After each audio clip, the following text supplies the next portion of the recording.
Vamos a seguir, hermanos, nuestro estudio en Romanos capítulo 5, desde el versículo 1 hasta el 11. Un breve recordatorio antes de empezar el estudio. Hemos estado hablando sobre el bautismo. Acuérdense que es en 2 semanas y pueden traer el traje de baño. No sé por qué dije camiseta blanca, no es blanca, tiene que ser oscura. Pero pueden traer la toalla. Es el único día que se les permite venir al servicio ya con el traje de baño puesto, ¿ok? Pero si quieren también se pueden cambiar en los baños. Cualquier pregunta otra vez sobre el bautismo, por favor, si quieren se arriman después del servicio adelante o a la porción de atrás. Y también, hermanos, mi esposa Carissa y yo nos vamos en vacaciones este miércoles a Cabo San Lucas y por favor les pido que nos mantengan en oración. Yes. Que sea un tiempo especial para poder descansar y ser refrescados en el Señor. Entonces nos vemos en 2 semanas, el domingo de bautismo. Amén. Romanos capítulo 5, del versículo 1 hasta el 11. El título que le he dado a este mensaje hoy es Paz con Dios. Y bueno, el tema principal en esta porción de la Escritura sería la paz con Dios, pero también serían los beneficios que siguen la justificación, que es lo que nos ha traído a esta paz con Dios. Y hermanos, llevamos muchas semanas estudiando este tema de justificación. Y la realidad es que si nosotros como cristianos podemos entender y recibir esta verdad sobre la paz de Dios, todo lo demás que vamos a estudiar hoy en este pasaje cae en su lugar. Fíjense lo que dijo el gran reformador Martín Lutero sobre esta porción de la Escritura. En toda la Biblia difícilmente hay otro capítulo que puede igualar este texto triunfante. Entonces con eso vamos a leer los primeros 2 versículos. Romanos capítulo 5. Esta es una porción muy especial de la Escritura. Nos dice la palabra de Dios: justificados pues por la fe, tenemos paz para con Dios por medio de nuestro Señor Jesucristo, por quien también tenemos entrada por la fe a esta gracia en la cual estamos firmes, y nos gloriamos en la esperanza de la gloria de Dios.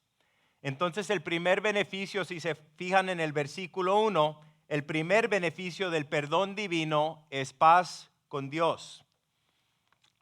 Y la manera en que llegamos a esta paz, bueno, pues nos dice: justificados pues por la fe, tenemos paz para con Dios por medio de nuestro Señor Jesucristo.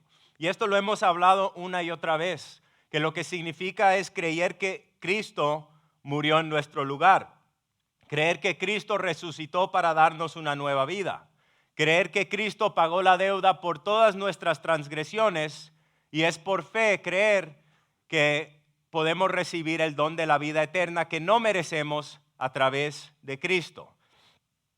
Esta palabra justificación también ha sido definida como una declaración donde lo que hace es que Dios, a través de nuestra fe en Cristo, nos evalúa y nos recibe a cada uno tanto como si nunca hubiéramos pecado. Entonces lo que pasa es que cuando ya eres justificado por la fe en Dios a través de Cristo, somos parte de la familia de Dios, hemos sido adoptados por Dios, y lo que pasa es que la barrera que teníamos entre nosotros y Dios ha sido completamente removida. Y quiero empezar con un recordatorio, hermanos, para todos nosotros esta mañana. Si tú has sido justificado esta mañana porque has puesto tu fe en Dios, quiero que sepas que no te debes considerar solamente un siervo o una sierva de Dios. También la palabra nos dice que eres un hijo o una hija de Dios Todopoderoso. Amén. Entonces, con eso en la mente, vamos a empezar otra vez en el versículo 1. Vamos a mirar los beneficios de esta declaración de justicia, la justificación. Nos dice: justificados pues por la fe, tenemos paz para con Dios por medio de nuestro Señor Jesucristo. Paz con Dios, el primer beneficio. Noten que no dice aquí que tenemos la paz de Dios. Si miran en Filipenses capítulo 4, versículo 7, esta es la paz de Dios. Dice, y la paz de Dios, que sobrepasa todo entendimiento, guardará sus corazones y sus mentes en Cristo Jesús. Sabemos que esa paz en Filipenses es la paz donde el cristiano le entrega todas sus preocupaciones a Dios. Pero eso no es lo que estamos mirando aquí. Lo que Pablo está diciendo aquí es una paz con Dios. La palabra paz en Romanos capítulo 5, versículo 1, podría ser definida como la ausencia de guerra. O la palabra paz también podría ser descrita como un lugar de descanso, liberación, un lugar de amistad y prosperidad con Dios. Y hermanos, sabemos que por un lado Dios está activamente en guerra ahora mismo contra todo pecador que ha ofendido su palabra, los mandamientos. Pero también sabemos a la misma vez que tenemos las buenas nuevas, que este mismo Dios que está en guerra contra cada pecador que ha pecado contra sus mandamientos, este mismo Dios ha proporcionado sus términos de paz. Y si una persona esta mañana dijera, ¿cómo es que llego a tener esta paz con Dios? Es fácil. Uno tiene que rendirse completamente al Señor Jesucristo. Alguien dijo esto, Jesús como Salvador nos trae paz con Dios. Jesús como Señor nos trae la paz de Dios. Y creo que es importante mencionar en este punto, y algunos de ustedes quizás se identifiquen con esto, no es que todo incrédulo, toda persona que no conoce a Cristo íntimamente, no pensemos que cada persona que es un incrédulo tiene este conocimiento que Dios está en una guerra activa con él. Yo creo que todos podríamos decir que tenemos miembros de nuestra familia que no conocen al Señor, y que nosotros hemos compartido de Cristo sobre Cristo y lo que Cristo desea hacer en sus vidas, pero lo que pasa es que la gente muchas veces no tiene este conocimiento porque el enemigo de nuestra alma, Satanás y sus demonios, hacen muy buen trabajo de mantener a la gente ocupada con otras cosas, con sus posesiones, con el trabajo y con las preocupaciones de esta vida. Pero también sabemos, hermanos, que nuestro Dios no se deleita en la muerte de los pecadores. Fíjense lo que dice en Ezequiel 33, versículo 11. Al pueblo de Israel, diles, vivo yo, declara el Señor Dios, que no me complazco en la muerte del impío, sino en que el impío se aparte de su camino y viva. Vuélvanse de sus malos caminos. ¿Por qué han de morir, oh casa de Israel? Entonces vemos, hermanos, en el Antiguo Testamento y en el Nuevo Testamento el patrón, que lo que nuestro Dios desea es que el pecador se arrepienta y que el pecador viva ante él. Y es por esa razón que estamos estudiando las buenas nuevas, que Dios mismo, deseando la reconciliación con el hombre, mandó a su Hijo Jesucristo. Y lo que pasa en nuestra vida como cristianos es que mientras vamos caminando más y más con Dios cada día, vamos creciendo en nuestra habilidad de vivir nuestra vida en lo que llamamos la gracia de Dios. La gracia de Dios es un término que yo creo que usamos esa palabra muchas veces, pero no entendemos el valor de esa palabra. La gracia de Dios es algo muy común. La gracia de Dios, creo que es mejor decirlo de esta manera, al menos a mí me gusta mejor oírlo de esta manera. La gracia de Dios es el favor inmerecido de Dios. Es la bendición de Dios, es el amor de Dios que cada cristiano no se merece. Y es el amor por Dios que cada cristiano empieza a tener en su vida, que produce un odio por el pecado que todavía mora desafortunadamente en estos cuerpos de carne. Miren lo que Charles Spurgeon le dijo a su congregación. Estoy encantado de descubrir al cristiano que el pecado te pica y que lo odias. Cuanto más odio al pecado, mejor. Una alma que odia el pecado es un alma amante de Dios. Si el pecado nunca te angustia, entonces Dios nunca te ha favorecido. Miren lo que dice en el versículo 2 sobre la gracia de Dios, el favor inmerecido de Dios. Dice, por quien también, por Cristo, también tenemos entrada por la fe a esta gracia en la cual ¿estamos qué? Firmes. Y nos gloriamos en la esperanza de la gloria de Dios. Otra vez, dice que por fe, por confianza en Cristo, tenemos acceso al favor inmerecido de Dios. Y es importante notar que dice que estamos firmes en la gracia. En ese pensamiento, hermanos, es importante darnos cuenta que si nosotros pensamos que Dios solo nos bendice cuando nosotros lo merecemos, eso no es la gracia de Dios. Y si somos honestos esta mañana, nosotros recibimos estas verdades con gran dificultad. ¿Por qué? Porque nuestros corazones débiles son propensos al legalismo y a la incredulidad. Pero la gracia de Dios, el favor inmerecido, el amor de Dios, solo viene a nuestra vida por medio de Jesucristo. Para ilustrar, cuando viene al acceso que nosotros tenemos hoy como cristianos al palacio del Rey de Reyes, sabemos que nosotros no tenemos la ropa adecuada para entrar al palacio. Miren lo que dice en Isaías capítulo 64, versículo 6. Y esta yo sé que ustedes se la saben. Dice el profeta Isaías sobre el pueblo de Israel, pero también está hablando sobre sí mismo. Y dice, estamos todos infectados por el pecado y somos impuros. Cuando mostramos nuestros actos de justicia, no son más que trapos sucios. Y lo que significa aquí, palabras muy fuertes en la lengua original, cuando dice trapos sucios, mis hermanos, literalmente significa un trapo manchado con la sangre menstrual de una mujer. Y recuerden que en la cultura judía, en ese tiempo, la mujer judía tenía que separarse durante su ciclo y la mujer judía se consideraba impura por su sangre. Y durante ese tiempo donde no eran puras, se les prohibía estar con su esposo y se les prohibía arrimarse al templo de Dios. En otras palabras, estas palabras muy fuertes lo que están diciendo es que en nuestro propio esfuerzo, que en nuestra carne, en nuestras propias habilidades, hasta cierto grado, siempre va a haber corrupción, siempre va a haber impureza.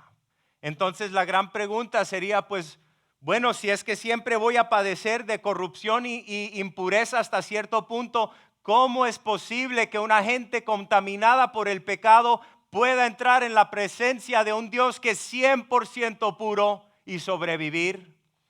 Pues mis hermanos, esas son las buenas nuevas, que Jesucristo nos reviste con su justicia, Jesucristo nos da ropa aceptable, Jesucristo nos da acceso a su presencia. Y estar cerca de Dios de la manera en que nosotros podemos estar cerca de Dios esta mañana como cristianos, de verdad que esto era un concepto muy extraño para los judíos y para las religiones de esos días. Fíjense que los griegos, si se acuerdan del panteón de los griegos eran dioses inmorales. Los dioses de los griegos bajaban y se acostaban con las mujeres y los griegos les ofrecían sacrificios, pero los griegos no querían arrimarse a sus dioses.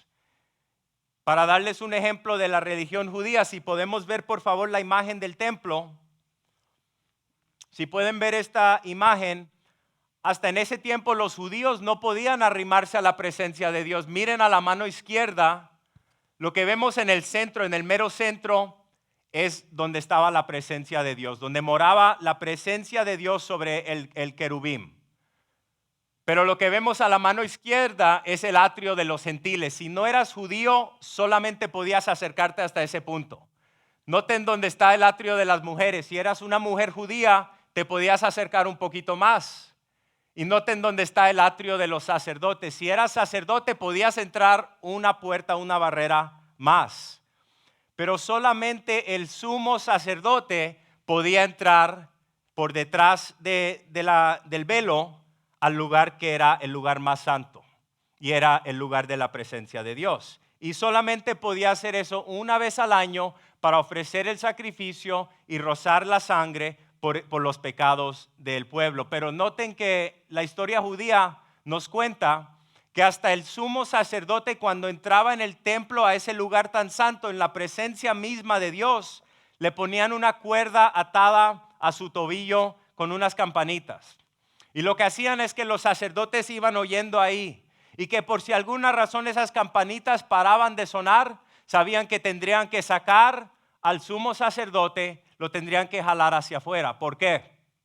Porque quizás el sumo sacerdote tenía pecado que no había confesado y entró en la presencia de Dios, y Dios, que es 100% puro, lo consumió en su fuego.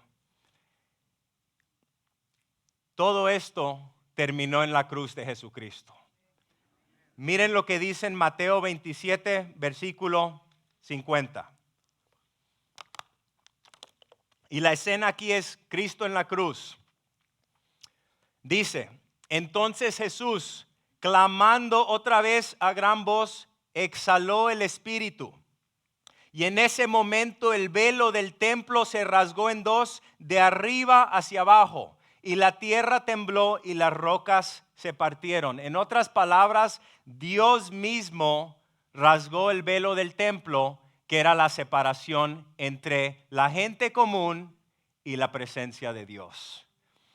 Y mis hermanos, muchos de ustedes saben esto bien, que aún hoy todavía en la religión te enseñan que no puedes acercarte a Dios de una manera íntima. Que lo que tiene que hacer la persona para acercarse a Dios es que uno tiene que venir a través de un sacerdote o a través de una persona.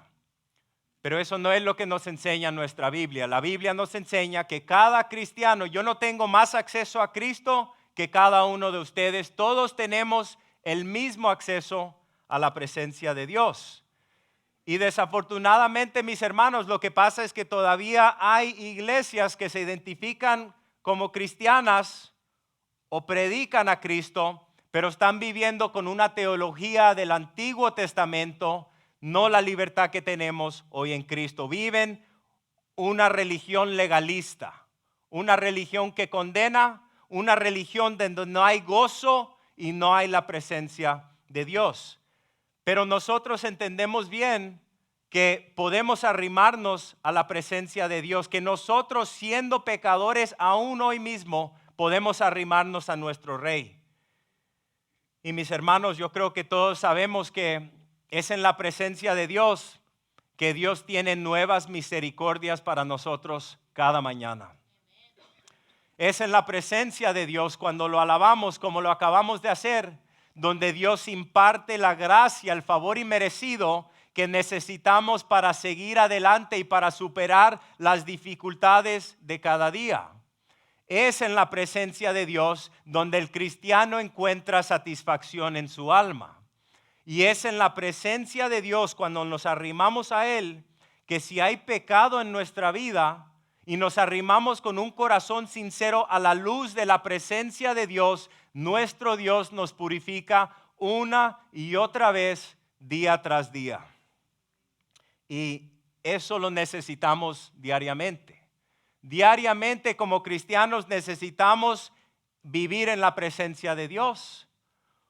Porque es la presencia de Dios, la palabra de Dios, el anhelo por Dios, el deseo de vivir en su presencia que continuamente nos daba. Por eso dice en 1 Juan que si confesamos nuestros pecados, Él es fiel y justo a perdonarnos nuestros pecados y a limpiarnos de toda impureza. Eso es caminando en la presencia de nuestro Dios. Y gloria a Dios que nuestro Dios está dispuesto cada día, con todas nuestras fallas, con todas nuestras dificultades, con todos los problemas que tenemos en nuestra vida, que Dios está dispuesto, si seguimos caminando y viniendo a Él, a darnos nuevas misericordias y favor inmerecido.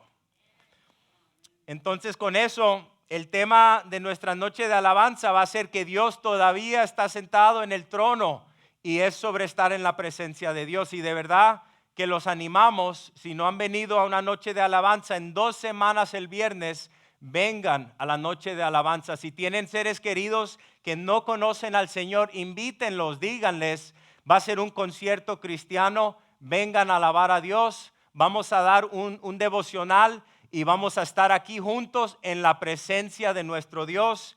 Y les digo que eso es algo especial. Muchas veces nuestras palabras no pueden hacer mucho, pero cuando un incrédulo viene y se sienta en la presencia de Dios, de repente Dios empieza a hacer algo que solamente Dios puede hacer. Amén.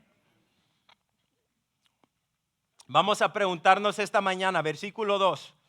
¿Estamos firmes? Preguntémonos esto esta mañana. ¿Estamos firmes hoy en la gracia de Dios? ¿Estamos firmes? Bueno, pues miren lo que dice aquí. Estar firme en la gracia de Dios significa que el cristiano para de tratar de señalar que es digno del amor de Dios, porque el cristiano no lo es y nunca lo será. Estar firme en la gracia de Dios significa que el cristiano ha sido transferido de un lugar de enemistad a un lugar de amistad con Dios. Estar firme en la gracia de Dios significa que Dios no es solamente tu Salvador, pero también dice la Escritura que Dios es tu amigo. Y estar firme en la gracia de Dios significa que el cristiano pasa más tiempo alabando a Dios y menos tiempo odiándote a ti mismo.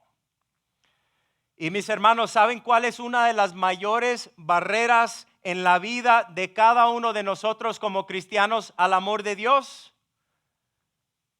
Nosotros somos la gran barrera en la vida del cristiano al amor de Dios.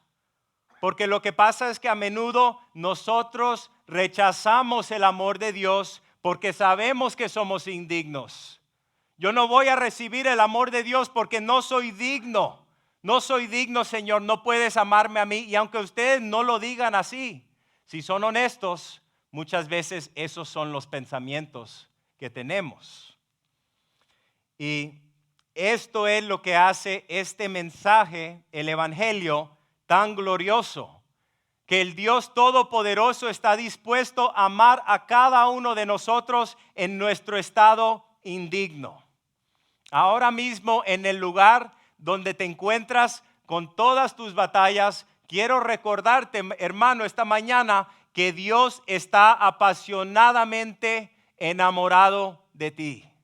Apasionadamente enamorado de ti, con todas tus batallas, y la palabra nos dice que si le perteneces a Dios, tu Dios seguirá luchando por ti.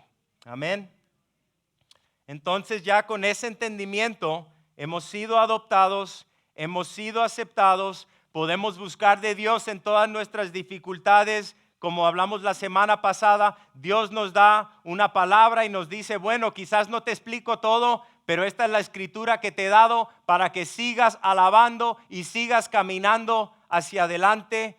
Y ahora entendiendo todo esto, que el amor de Dios es profundo por nosotros, vamos a preguntarnos esto. ¿Cuántos de ustedes quieren ser más como Jesús en su diario vivir?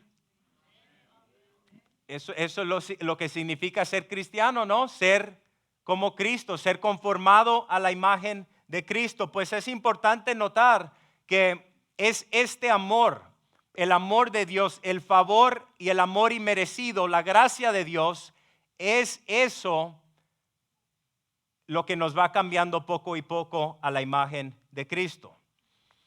Y lo que eso significa para nosotros esta mañana en este tema de la gracia de Dios es que nosotros tenemos que poder decir esta mañana, yo sé que no me merezco el amor de Dios. Yo sé que no me merezco la gracia y el favor de Dios, pero esta mañana, papá, estoy dispuesto a recibir lo que tú quieres darme. A través de la adopción y a través de nuestra fe en Cristo, la palabra nos enseña que Dios tiene una disposición favorable hacia cada uno de sus hijos. Y lo que tenemos que hacer como cristianos esta mañana es que tenemos que bajar las barreras de nuestro corazón, porque nosotros somos muchas veces los que construimos estas barreras. Y si estás batallando con esto esta mañana, deja que Dios te ame esta mañana en tu estado indigno. Miren lo que dice en la segunda porción del versículo 2.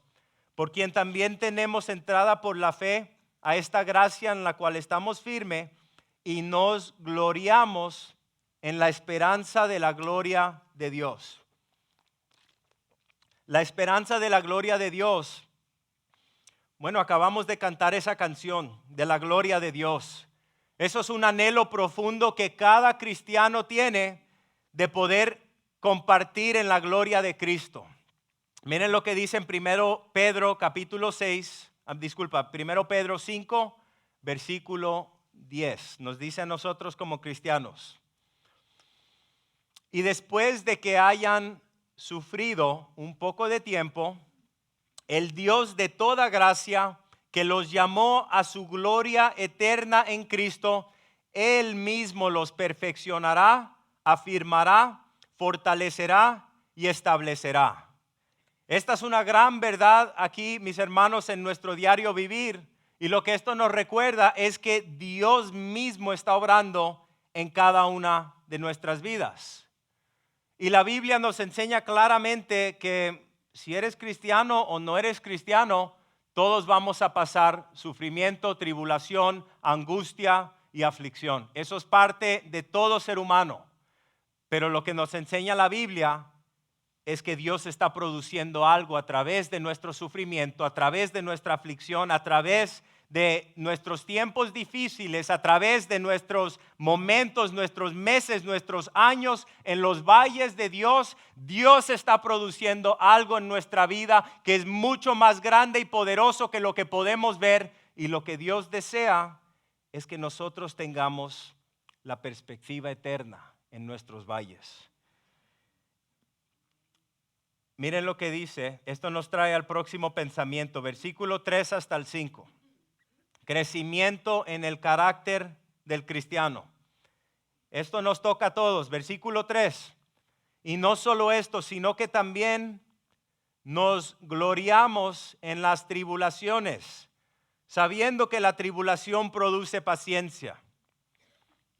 Y la paciencia, perseverancia, produce prueba, y la prueba esperanza, y la esperanza no avergüenza, porque el amor de Dios ha sido derramado en nuestros corazones por el Espíritu Santo que nos fue dado. Mis hermanos, sabemos que lo que hemos estado estudiando es que el creyente puede disfrutar hoy de la paz con Dios. Y sabemos que en el futuro, por supuesto, vamos a estar en un lugar, en la eternidad con Dios, en un lugar donde no hay más sufrimiento, no hay más llanto, no hay más lágrimas, solamente hay la presencia de Dios. Pero ¿cómo debemos como cristianos reaccionar a las experiencias que tenemos ahora mismo en nuestro diario vivir? ¿Cómo debemos reaccionar a las experiencias que son difíciles en nuestra vida? Miren lo que dice otra vez en el versículo 3. Dice, nos gloriamos, nos regocijamos en las tribulaciones.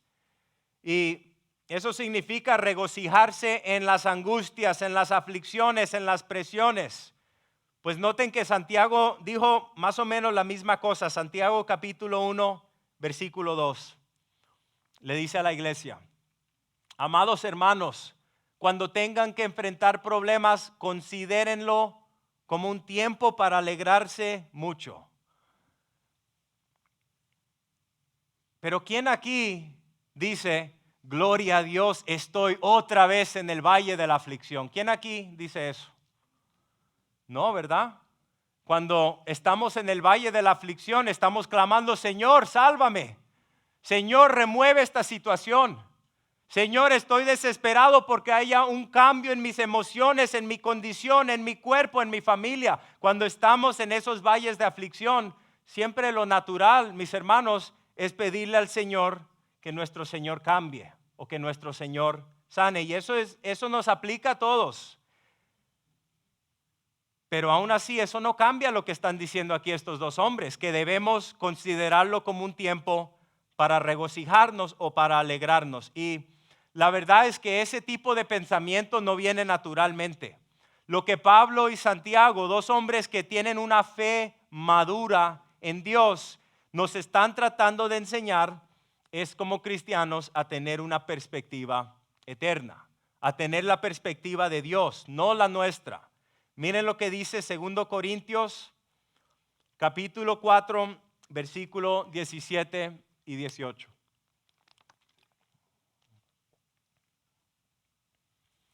Nos dice, porque esta leve tribulación momentánea produce en nosotros una cada vez más excelente y eterno peso de gloria, no mirando nosotros las cosas que se ven, sino las que no se ven. Pues las cosas que se ven son temporales, pero las cosas que no se ven son eternas. La perspectiva de Dios en nuestra vida siempre es una perspectiva eterna. Vamos a mirar un ejemplo bíblico para ilustrar lo que nos está tratando de enseñar Pablo y Santiago a través de estos pasajes bíblicos. Todos conocemos la vida de José, el grande héroe de la fe en la Biblia. Si se acuerdan en el libro de Génesis, y no vamos a mirarlo ahora, pero se los voy a explicar. A los 17 años José fue vendido a la esclavitud, al tráfico humano por sus propios hermanos.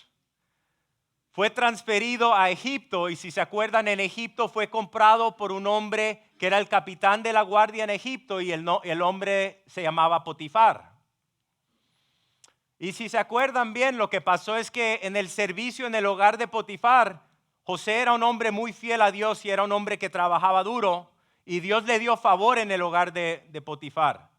Pero lo que pasó es que la esposa de Potifar lo miró y dijo, bueno, este José está bien guapo. Básicamente eso es lo que dijo. Y trató de seducirlo y la escritura nos dice que ella le dice a José, ven y acuéstate conmigo. Una y otra vez, pero noten que este hombre José era un hombre de Dios. Y él determinó en su corazón, no voy a pecar contra mi amo Potifar y no voy a pecar contra mi Dios. ¿Y cómo es que fue recompensado este hombre por honrar a Dios en esta situación? Si se acuerdan, la esposa de Potifar lo acusó de tratar de violarla y lo cogieron del hogar, lo agarraron del hogar y lo metieron en la prisión. Y desde el tiempo de que José fue vendido a la esclavitud humana por sus propios hermanos, hasta el tiempo donde José se convierte en el segundo al mando del faraón, fueron 13 años. 13 años, hermanos. Y se calcula que probablemente José tuvo que soportar circunstancias muy difíciles, pasando 10 a 12 años en la prisión. Piensen en eso un momento. Este hombre de Dios, vendido a la esclavitud por sus propios hermanos. Yo voy a honrar a Dios. Yo voy a vivir por Dios, no importa dónde me pongan, la gente va a saber que yo soy un seguidor, un creyente en el Dios viviente. Pero de repente, siguiendo al Señor, ¿qué pasa? Lo acusan, se lo llevan y lo meten en la prisión. Ahora, ¿ustedes creen que José no tuvo sus momentos en la prisión? ¿Ustedes no creen que hubo esos momentos donde José quizás se preguntó, Dios, ¿por qué me está pasando esto a mí? Si Dios, yo he hecho todo lo que tú me has llamado a hacer.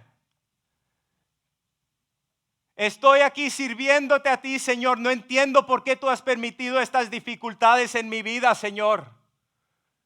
Yo creo que porque José es humano como el resto de nosotros, José tuvo sus momentos de duda.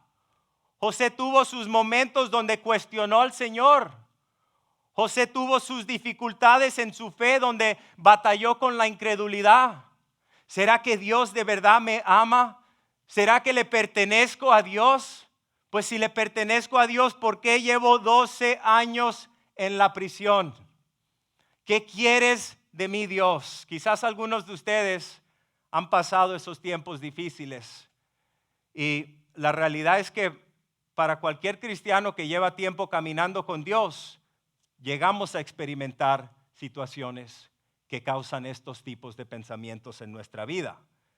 Pero lo que sabemos a través de la historia de este hombre de la fe, José, es que José con el tiempo aprendió la misma lección que Dios le enseña a todos sus hijos.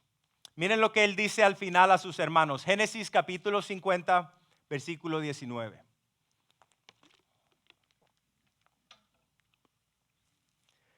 Dice, cuando sus hermanos vinieron a ver a José, porque acuérdense que no había trigo, no había harina, no había comida, se están muriendo de hambre, de repente vienen sus hermanos ante José y lo reconocen y él los reconoce a ellos. ¿Se imaginan eso? Vendimos a nuestro hermano a la esclavitud y ahora estamos muriéndonos de hambre y solamente por la mano de nuestro hermano podemos ser salvos. Y miren lo que José le respondió a sus hermanos. Génesis 50, 19. José le respondió, no me tengan miedo. ¿Acaso soy Dios para castigarlos? Ustedes se propusieron hacerme mal, pero Dios dispuso todo para bien. Él me puso en este cargo para que yo pudiera salvar la vida de muchas personas. Otra vez, no tengan miedo. Yo seguiré cuidando de ustedes y de sus hijos. Así que hablándoles con ternura y bondad, los reconfortó. Mis hermanos, solamente Dios puede hacer esto en la vida de una persona. Solamente el Espíritu de Dios puede cambiarle la perspectiva a una persona para que esa persona vea las dificultades de la vida como oportunidades de la vida. Y donde debería haber amargura, donde debería haber amargura en el corazón de José, dice en el versículo 21 que les habló con ternura y con bondad. En vez de amargura, había ternura y bondad. Y lo que vemos es que José aprendió a confiar en los propósitos soberanos de Dios en todos sus sufrimientos. Y hermanos, esta es la misma enseñanza que nuestro Dios nos enseña a cada uno de nosotros en nuestro viaje a la eternidad. Y les pregunto esta mañana como punto de aplicación, ¿te has puesto amargo por las dificultades que Dios ha permitido en tu vida?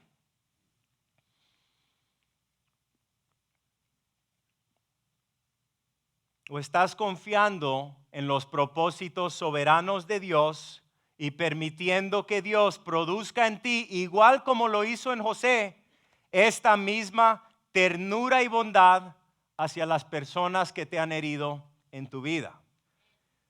Miren lo que dice en Romanos 8:28 a nosotros.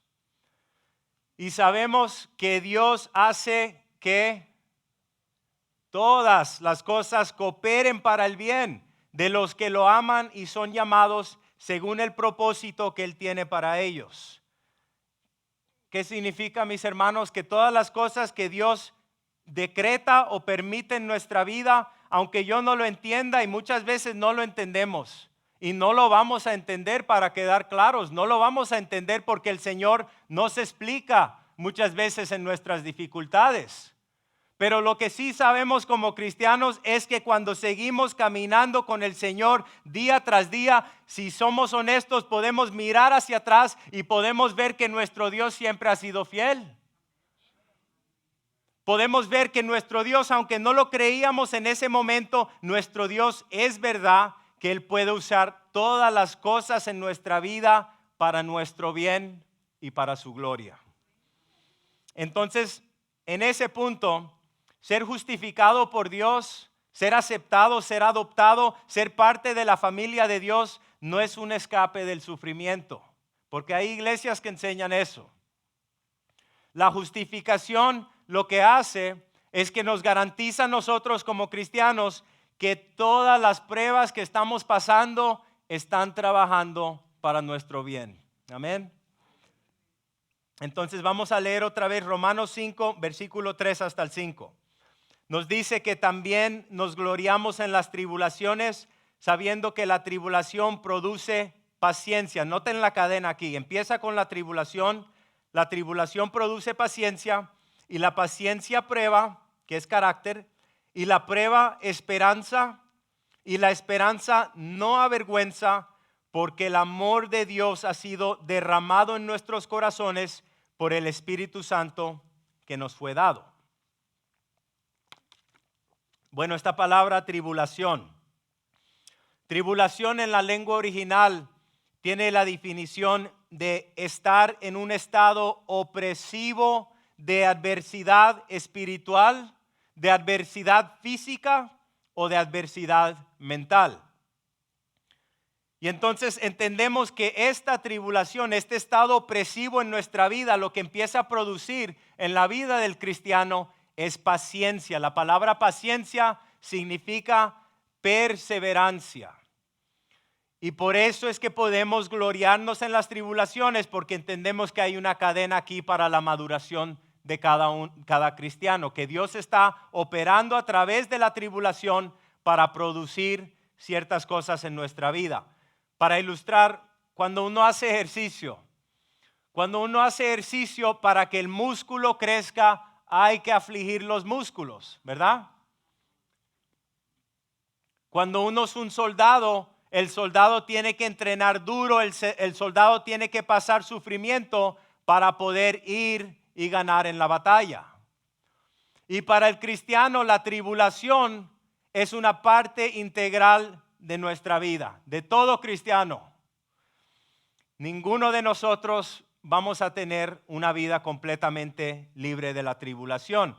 Y la belleza de nuestra relación con Dios es que Dios sabe cuánta tribulación podemos soportar. Dios sabe hasta dónde puedes llegar y Dios mide cuidadosamente, mis hermanos, la tribulación que enfrentamos. Miren lo que dice Charles Spurgeon sobre la tribulación, sobre estos versículos. La tribulación produce paciencia, eso es lo que dice el apóstol. Pero naturalmente no es así. La tribulación produce impaciencia y la impaciencia pierde el fruto de la experiencia y se agria en la desesperanza.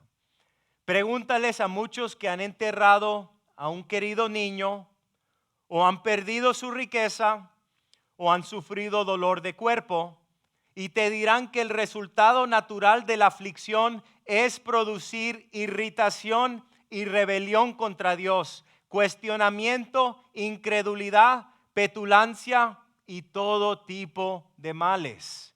Pero qué maravillosa alteración tiene lugar cuando el corazón es renovado por el Espíritu Santo. Amén. Romanos 5:4 nos dice que la paciencia prueba y la prueba esperanza. La palabra prueba significa un carácter probado. Una y otra vez vemos en los proverbios que lo que Dios hace en nuestra vida es que siempre está refinando nuestra fe. Siempre está probando nuestra fe, está purificando nuestra confianza en Él. Y lo que dice es que este carácter probado nos lleva a este lugar de esperanza. Y la palabra esperanza, eso habla sobre una perspectiva optimista sobre el futuro. Entonces, perseverancia, carácter y carácter, esperanza, este es el proceso de crecimiento y madurez cristiana. Lo que Dios hace es que construye una virtud sobre otra a medida que todos crecemos en el modelo de Jesús. Y también noten en el versículo 5 que dice que la esperanza no avergüenza. No avergüenza, ¿por qué? Porque el amor de Dios ha sido derramado en nuestros corazones por el Espíritu Santo que nos fue dado. Esta palabra aquí, cuando dice amor, esta es la palabra más fuerte por el amor en la lengua original, que es el amor ágape. Y este tipo de amor es el amor más fuerte que existe. Y porque nosotros como cristianos entendemos esta mañana que Dios nos ama de esta manera, podemos decir como cristianos: Señor, yo no buscaré pruebas, yo no buscaré tribulaciones, pero no las despreciaré y no perderé la esperanza cuando vengan. ¿Por qué? Porque confío en tu amor en todo lo que permitas. Amén. Entonces, en este punto, nuestra oración, hermanos, cuando Dios decide en su soberanía no librarnos inmediatamente de nuestra aflicción, nuestra oración debe ser: Dios, yo sé que tú me amas, ayúdame a tener tu perspectiva eterna en este valle de sufrimiento. Versículos 6 hasta el 8. Noten que aquí vemos una descripción del amor de Dios hacia nosotros. Nos dice en el versículo 6 que porque Cristo, cuando aún éramos débiles, a su tiempo murió por los impíos. Ciertamente apenas morirá alguien por un justo, con todo pudiera ser que alguno osara morir por el bueno. Mas Dios muestra su amor para con nosotros en que siendo aún pecadores, Cristo murió por nosotros. En el versículo 6, cuando está hablando sobre nosotros, dice que Cristo, cuando aún éramos débiles, la palabra débil aquí habla sobre que la persona no tiene ninguna fuerza moral, que la persona es impotente, que la persona es insignificante. Cuando dice que Cristo a ese tiempo murió por los impíos, acuérdense que la palabra impío significa una persona profana, una persona blasfema, una persona malvada. Y lo que nos está diciendo ahí es que cuando nosotros no teníamos ninguna fuerza moral, cuando nosotros éramos profanos, malvados y blasfemos, Cristo murió por nosotros. Fue en ese punto donde Cristo nos encontró. Podríamos resumir esto diciendo que todas las razones por las cuales Dios nos escogió y por las cuales Dios nos ama esta mañana se encuentran en Él, no en nosotros. Y una cosa más ahí digo, para que una persona pueda decir esta mañana genuinamente, Jesús murió por mí, esa persona también tiene que poder decir, yo no tengo fuerzas para salvarme a mí mismo, yo soy un impío, yo soy un pecador y Jesús murió para salvarme a mí. Porque mis hermanos, si Dios hubiera comenzado a salvarnos porque éramos buenos, pues igual el momento que empezamos a no ser buenos, Dios dejaría de salvarnos. Pero esa no es la garantía y esas no son las buenas nuevas que tenemos en Cristo. Versículos 9 hasta el 11 nos habla sobre la reconciliación con Dios y nos dice que hemos sido salvados de la ira de Dios. Dice, versículo 9. Pues mucho más, estando ya justificados en su sangre, por él seremos salvos de la ira. Porque si siendo enemigos fuimos reconciliados con Dios por la muerte de su Hijo, mucho más estando reconciliados seremos salvos por su vida. Y no solo esto, sino que también nos gloriamos en Dios por el Señor nuestro Jesucristo, por quien hemos recibido ahora la reconciliación. Acuérdense que la palabra ira es la palabra orges, que habla sobre una indignación apasionada que tiene el Señor hacia el pecado. Pero sabemos que la ira de Dios fue colocada ¿sobre quién? Sobre Cristo como un sustituto en lugar del creyente. Y sabemos, miren lo que dice en 1 Tesalonicenses capítulo 5, versículo 9. Sabemos que la iglesia no está destinada para la ira de Dios. Nos dice, porque no nos ha destinado Dios para ira, sino para obtener salvación por medio de nuestro Señor Jesucristo. Entonces, otra vez, hermanos, lo que tenemos a través de nuestras propias buenas obras y nuestra obediencia no es lo que importa y no es lo que nos ayuda. Todo es a través de Jesucristo y nuestra fe en Cristo. Y el creyente esta mañana, cada uno de nosotros podemos disfrutar de una relación íntima con Dios donde ya no estamos amenazados por la ira de Dios. Esto es muy importante entender esto. Miren lo que dice en 1 Juan, capítulo 4, versículo 16. Nos dice, porque sabía Juan que en la iglesia todavía había esta batalla, ¿no? Donde nosotros como cristianos algunas veces dudamos del amor de Dios, sabemos que no somos dignos porque no lo somos, pero el enemigo nos pone en ese lugar donde nos atrapa y estamos viviendo en un estado de condenación, en un estado deprimido, en un hueco profundo y nos sentimos tan lejos del Señor. Y Juan sabía que en ese tiempo en la iglesia ellos tenían las mismas batallas que nosotros tenemos hoy. Miren lo que le dice Juan. Nosotros sabemos cuánto nos ama Dios y hemos puesto nuestra confianza ¿en qué? No en nuestras obras, en su amor. Dios es amor y todos los que viven en amor viven en Dios y Dios vive en ellos. Y al vivir en Dios, dice que nuestro amor crece hasta hacerse perfecto. Eso habla sobre madurez. Por lo tanto, noten lo que dice, no tendremos temor en el día del juicio, donde Dios va a derramar su ira. No tendremos temor en el día del juicio, sino que podremos estar ante Dios, ¿cómo? Con confianza, porque vivimos como vivió Jesús en este mundo.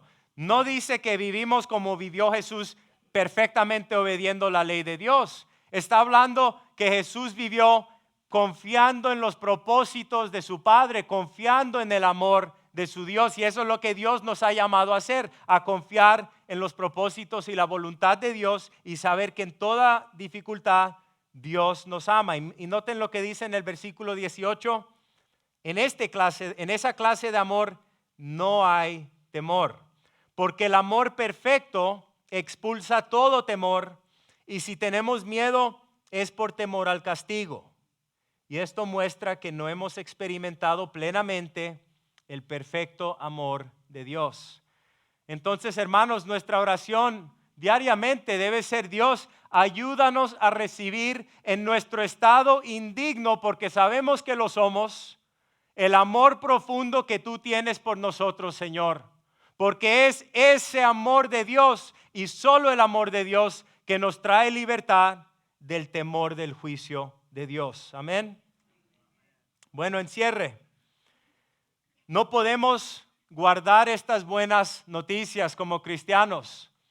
No podemos guardar las buenas nuevas de qué? Del amor inmerecido de Dios, del perdón divino de Dios, de la reconciliación con Dios. No solamente nos ha llamado Dios a vivirlo, pero Dios también nos ha llamado a compartirlo.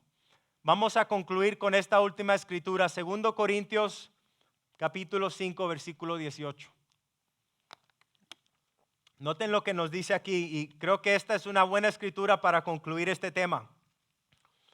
Sobre la reconciliación, sobre nuestra salvación. Y todo esto es un regalo de Dios, quien nos trajo de vuelta a sí mismo por medio de Cristo, y Dios nos ha dado la tarea de reconciliar a la gente con Él, compartir el evangelio de Cristo. Eso es lo que hacemos, hermanos, en nuestro diario vivir. Eso es lo que hacemos cada segundo sábado del mes en el ministerio Puerta a Puerta. Noten lo que dice versículo 19. Pues Dios estaba en Cristo reconciliando al mundo consigo mismo, no tomando más en cuenta el pecado de la gente. Y nos dio a nosotros este maravilloso mensaje de reconciliación. Así que somos embajadores de Cristo. Dios hace su llamado por medio de nosotros. Hablamos en nombre de Cristo cuando le rogamos: vuelvan a Dios. Pues Dios hizo que Cristo, quien nunca pecó, fuera la ofrenda por nuestro pecado, para que nosotros pudiéramos estar en una relación correcta con Dios por medio de Cristo. Es el amor de Dios que nos impulsa a compartir el evangelio de Dios. Es el amor de Dios que nos obliga, nos impulsa a vivir y a compartir este mensaje. Y es, mis hermanos, cuando nosotros como cristianos diariamente estamos diciendo: Señor, yo sé que no soy digno de tu amor, No hay nada en mí que se merece tu gracia, tu favor, tu perdón y tu amor, pero estoy aquí, Señor, y estoy dispuesto a recibir lo que tú tienes esta mañana. Y quiero que uses mi vida, Señor, en mi estado indigno. Y voy a confiar, Señor, si me falta confianza, Señor, creo, pero ayúdame con mi incredulidad. Es en ese lugar donde el amor de Dios empieza a fluir más y más diariamente en la vida del cristiano. Y lo que pasa es que no solamente cambia nuestra vida, nuestra experiencia, nuestras emociones, nuestra perspectiva, pero la vida misma del Espíritu de Dios empieza a fluir libremente a través de tu vida y a través de mi vida.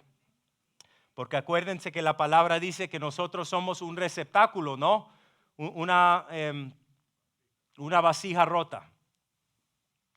Y lo que hacemos es que confiamos en que Dios está obrando soberanamente en todas las circunstancias difíciles que estamos pasando esta mañana para nuestro bien, porque sabemos que al fin del día, pase lo que pase, aunque no lo entendamos, Dios está apasionadamente enamorado de ti. Amén. Vamos a orar, hermanos, y cerramos con una última alabanza. Señor, esta mañana queremos darte gracias, Señor. Queremos darte gracias porque aún en estos valles de aflicción, como nos recuerda este pasaje de la Escritura, Señor, el carácter tuyo no ha cambiado, Señor. Tú eres el mismo Dios ayer, hoy y para siempre, Señor. Aunque nuestras emociones cambien, aunque nuestras situaciones sean difíciles, tú nos amas profundamente, Señor, y ahora mismo en nuestro estado indigno, porque no nos merecemos tu amor, te pedimos por fe que nos llenes con tu gracia, Señor. Recibimos el amor de Cristo, Señor. Y esta última alabanza, Señor, queremos alabarte con todo lo que tenemos, Señor, porque tú eres bueno, porque tú eres fiel, porque tú eres digno de nuestra confianza y porque sabemos que tú estás produciendo en nosotros un peso de gloria eterna que es mucho más profundo que nuestra circunstancia, que nuestro sufrimiento. Y Dios, queremos que tú seas honrado, queremos que tú seas revelado en nuestra vida, queremos que Cristo sea exaltado. Señor, ayúdanos a tener la perspectiva eterna, la perspectiva de Dios esta semana en todos nuestros padecimientos, como dice la palabra, que compartimos en los padecimientos de Cristo y también vamos a compartir en la gloria de Cristo. Señor, anhelamos ese momento, pero hasta eso, Señor, llénanos con tu presencia, úngenos con tu poder y úsanos para tu gloria. En el nombre de Jesús, amén.